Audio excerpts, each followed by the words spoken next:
दोस्तों नमस्कार, आदाब, सत श्री अकाल।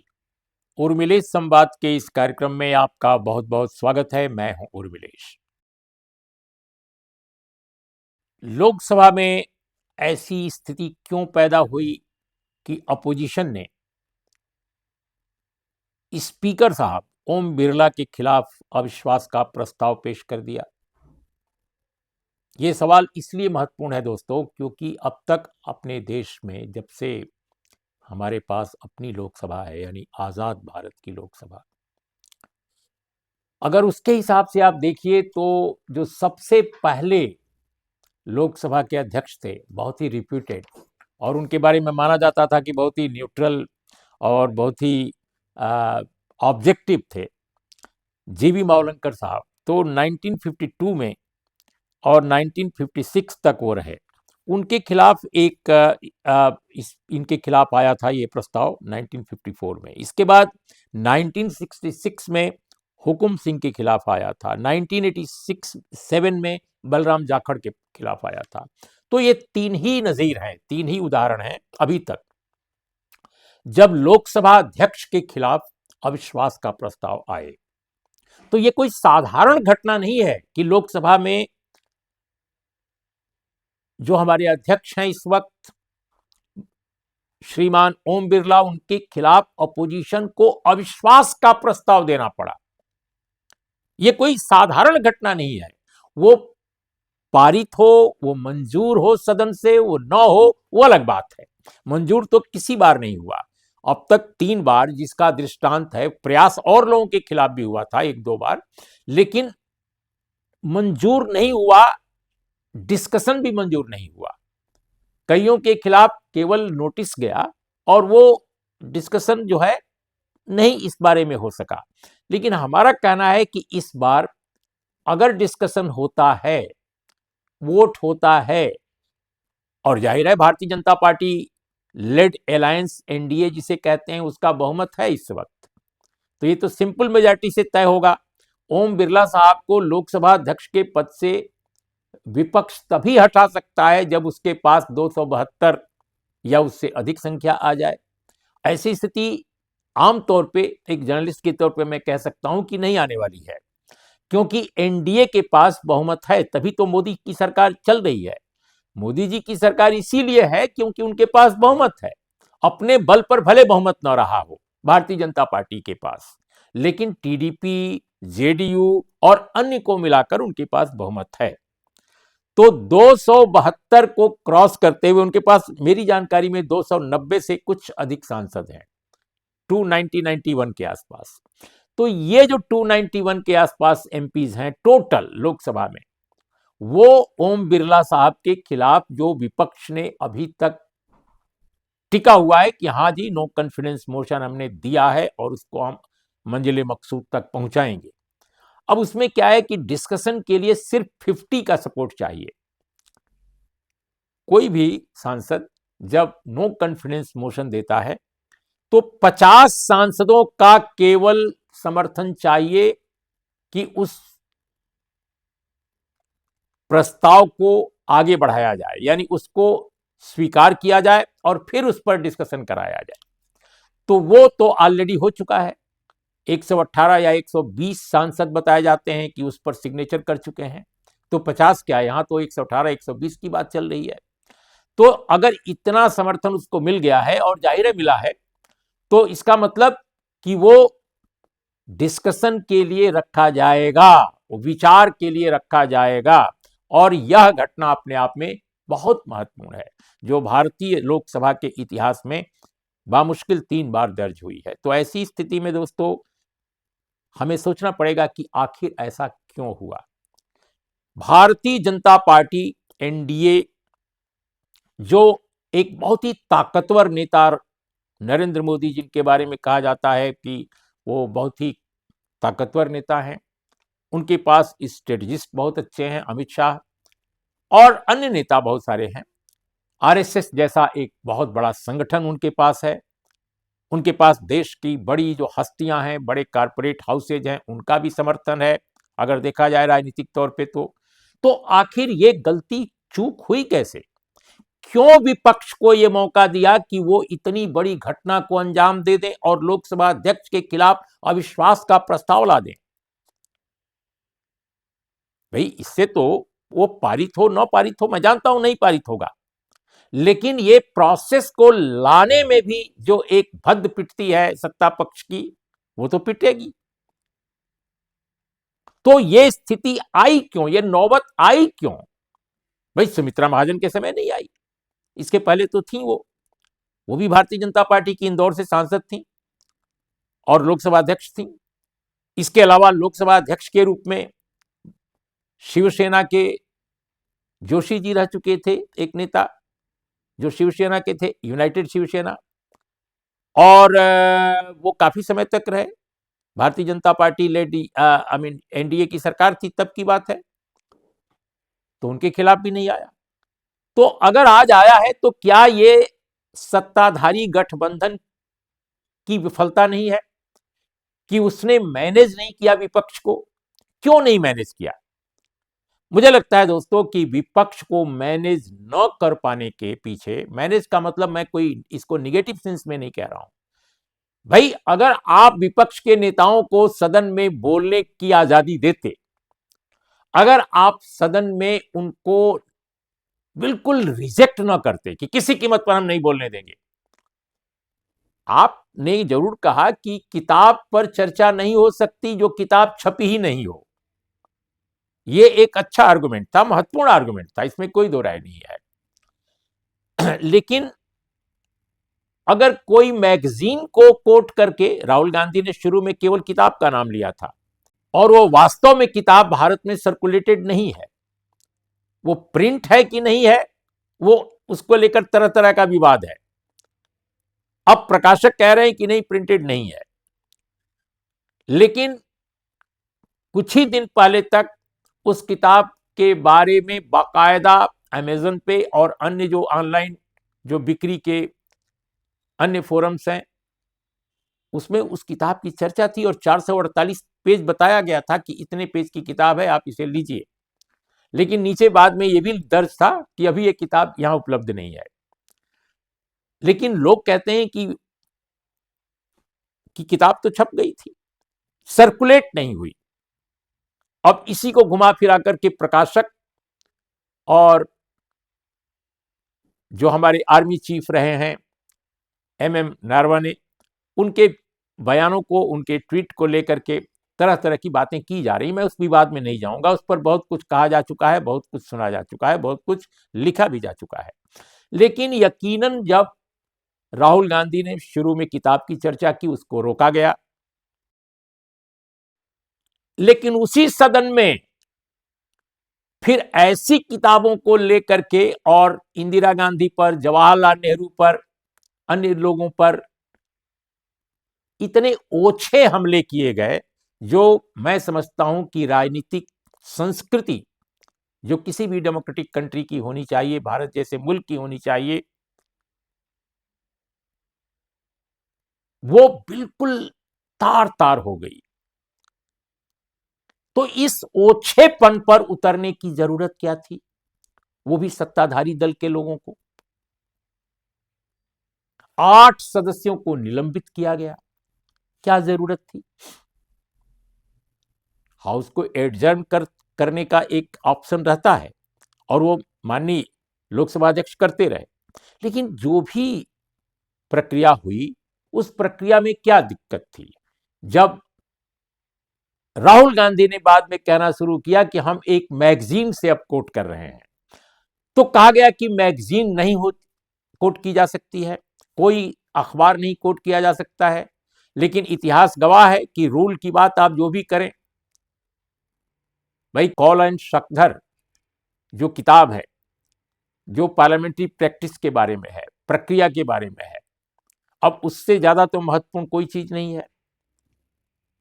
लेकिन उसमें इस तरह की बातें तो नहीं दर्ज की गई हैं, और अगर दर्ज की गई होती तो पहले अतीत में इतनी सारी क्लिपिंग्स अखबारों की, मैगजीनों की कैसे लोकसभा में या राज्यसभा में कैसे पेश की जाती है, एथेंटिकेट कैसे उनको किया जाता, फिर उनकी मंजूरी के बाद उस पर डिस्कशन भी होता। ऐसा कैसे हो सकता है? हमने वो दौर देखा है जब इंडियन एक्सप्रेस से लेकर के और तमाम अंग्रेजी के बड़े अखबार, हिंदी के अखबार और कभी कभी मैगजीन्स बाकायदे कोट करके और लोग अपनी बात बोलते थे। अधिक से अधिक आसन से कहा जाता था, चेयर से ये कहा जाता था कि इसको एथेंटिकेट किए बगैर आप नहीं अपनी बात कह सकते, तो वो सदस्य एथेंटिकेट करता था। लेकिन इस बार यह भी जिद की गई कि राहुल गांधी बोले ही ना, एक वाक्य ना बोले। भाई लीडर ऑफ अपोजिशन है, अगर उन्होंने ये मान लिया कि हाँ किताब कोट नहीं करेंगे, वो अपनी ओर से बोल रहे हैं, उनके पास इंफॉर्मेशन मिली है, तो ये भी कहा गया कि इंफॉर्मेशन आपको कहां से मिली है। तो आपको इंफॉर्मेशन कहां से मिली है अगर यह आप पूछते हैं, तो फिर तो सत्ता पक्ष के लोगों को अपने हर बयान के बारे में ये कहना पड़ेगा कि हमें ये इंफॉर्मेशन यहां से मिली है। वो तो कुछ भी कह देते हैं, किसी के बारे में कुछ कह सकते हैं। राहुल गांधी के बारे में, सोनिया गांधी के बारे में, किनके बारे में क्या क्या इस हाउस में हाल के वर्षों में नहीं कहा गया है। सत्ता पक्ष के एक शीर्ष नेता को एक अमेरिकी लेखक की किताब, अमेरिकी राजनेता लेखक की किताब को कोट करते हुए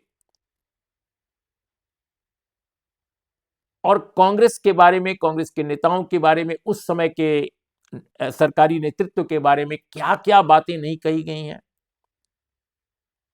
फिर यह भी कहा गया है कि इसको, किताब को पढ़कर जो लोग हैं आज के, वो फॉरेन पॉलिसी समझ सकते हैं कि विदेश नीति क्या होती है।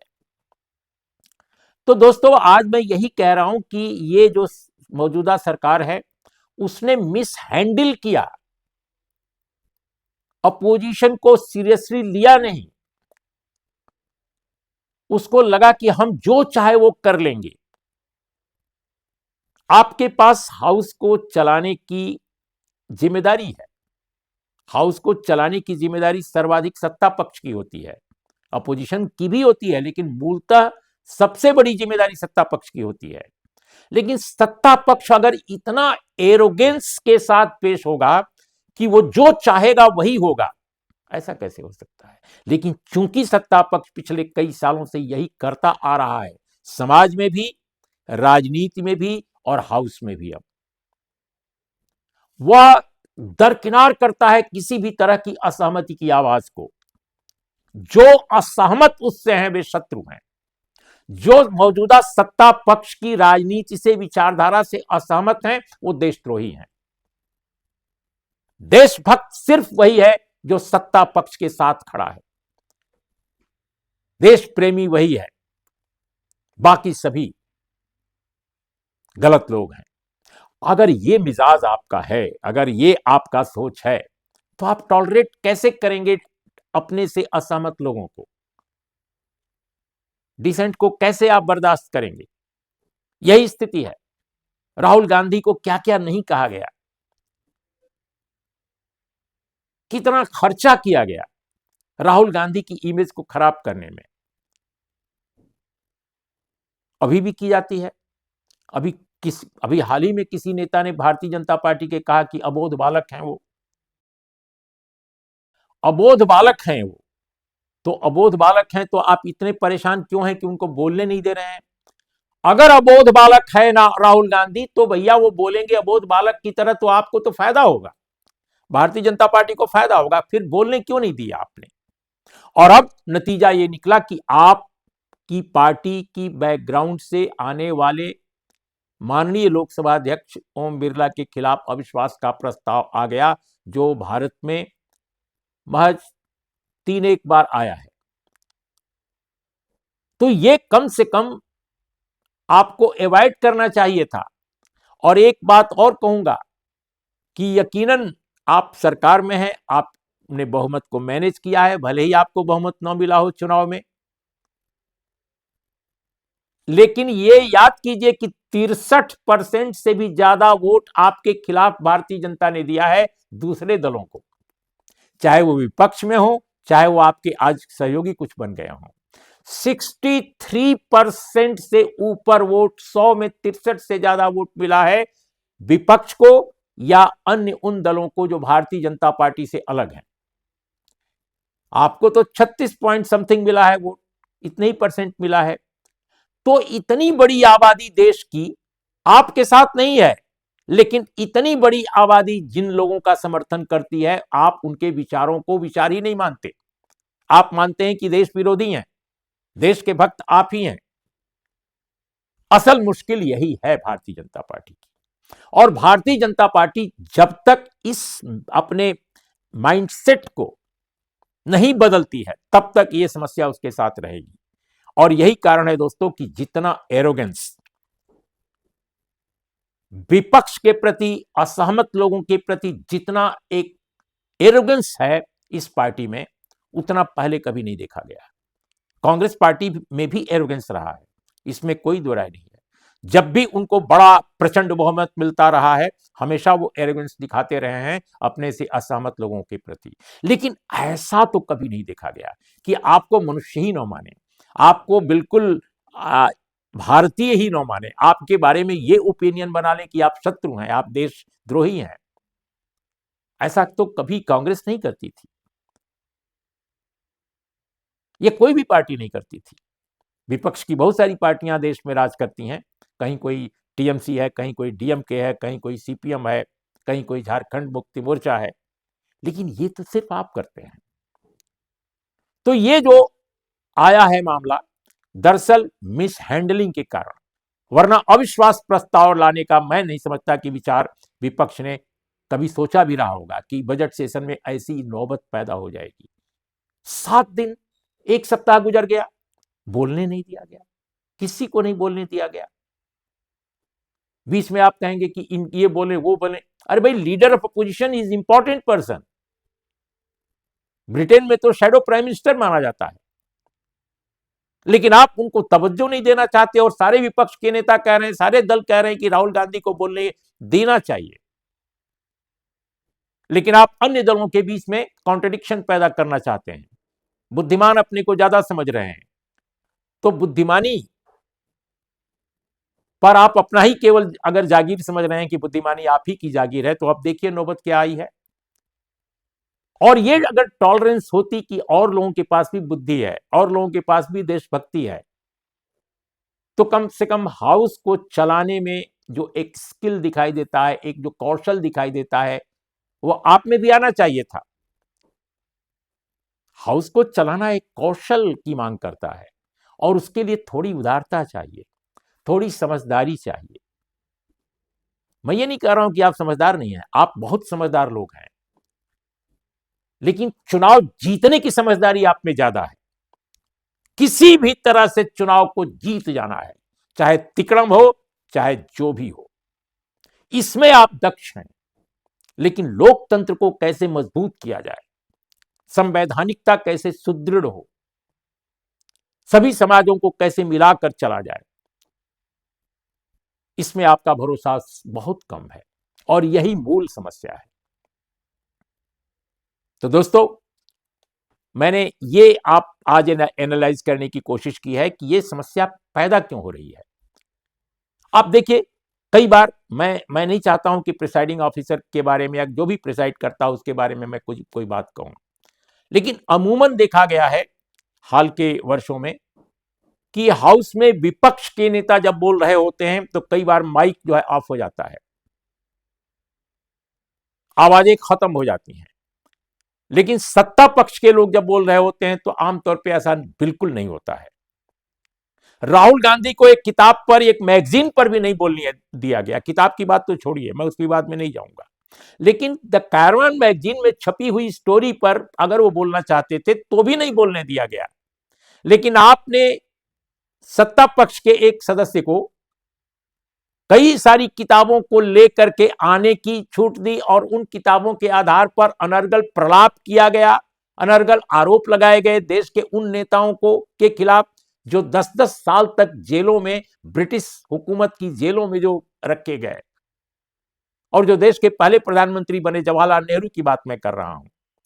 जवाहरलाल नेहरू की कतिपय नीतियों से मेरी भी असहमति हो सकती है, लेकिन मैं उनको कभी इस रूप में तो सोच ही नहीं सकता जिस रूप में उनको पेंट किया गया और हाउस में, और आपने एक्सपंज भी नहीं किया गया। वो चीजें एक्सपंज नहीं की गई, बाद में हुई तो मैं नहीं जानता, उस दिन तो नहीं की गई थी।